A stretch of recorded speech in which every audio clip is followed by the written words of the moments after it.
Jamaah. Oh jamaah.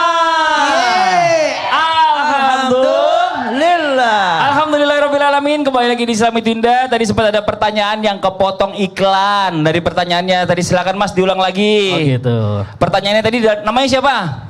Kang Ian Johana. Kang Ian Johana. Oh iya Kang, silakan Kang. Ya. Pertanyaannya. Pertanyaannya Ustadz, bagaimana ketika anak kita dibully? Apakah kita sebagai orang tua harus emosi? Oh, karena anak dibully itu aja Kang? Betul. Oke, nuhun Kang. Terima Makasih kasih. banyak, tepuk tangan buat Kang Ian. Silakan duduk lagi Kang. Mohon izin dijawab Ustaz Syam. Fadhol. Baik, bismillahirrahmanirrahim. Silahkan dibuka Al-Qurannya, surah Ali Imran ayat 134. A'udzu billahi minasyaitonir rajim. Allah. Bismillahirrahmanirrahim. Alladzina yunfiquna fis sarra'i wad-dharra'i wal kadhiminal ghaidh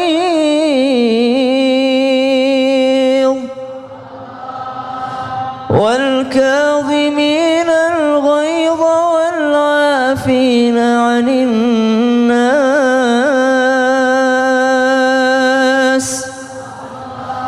والله يحب المحسنين.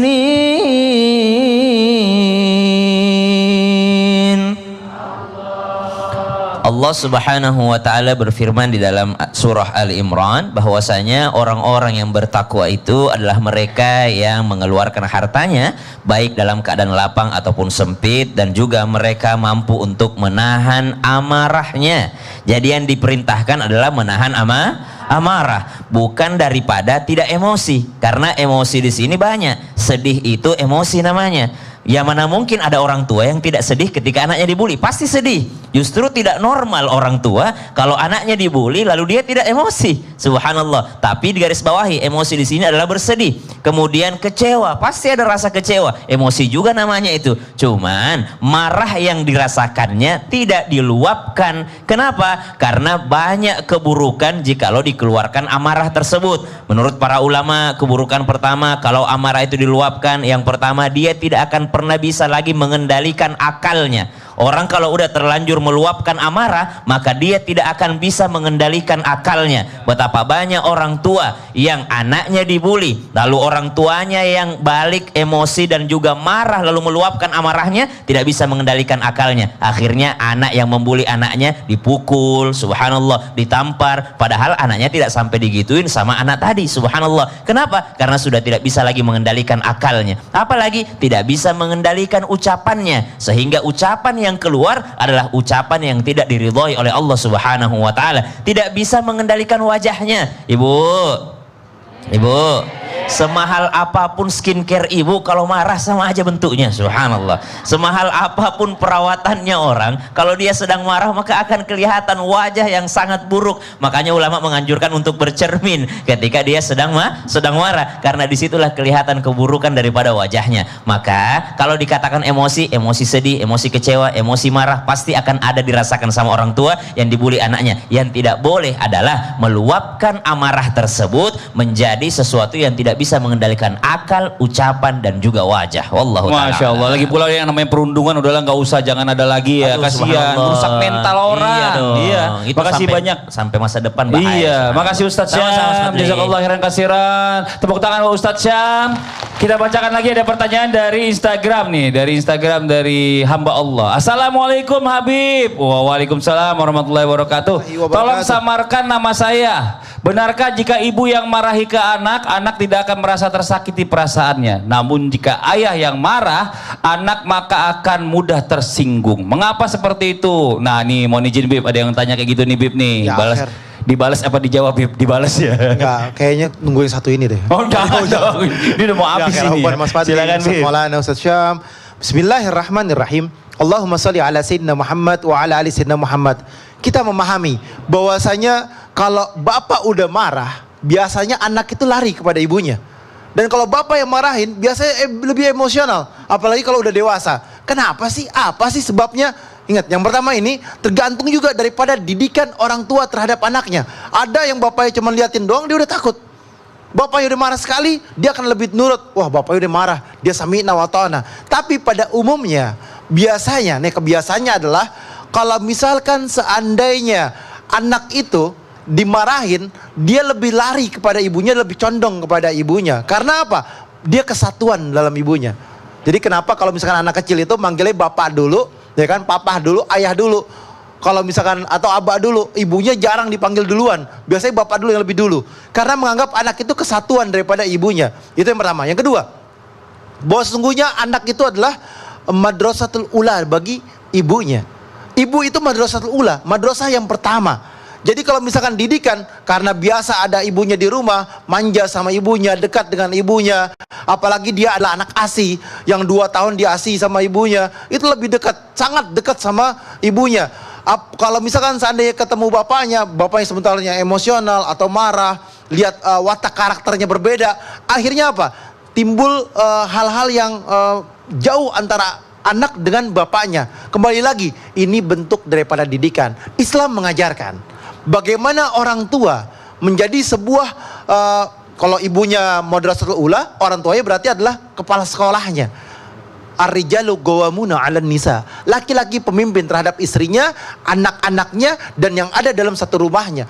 Ketika orang tuanya yang saleh, yang bertakwa kepada Allah Subhanahu wa taala, mungkin anak tersebut menjadi anak yang jauh lebih baik lagi karakternya, wataknya, sifatnya, tingkah lakunya, perbuatannya. Karena apa? Udah didik dengan didikan orang tua.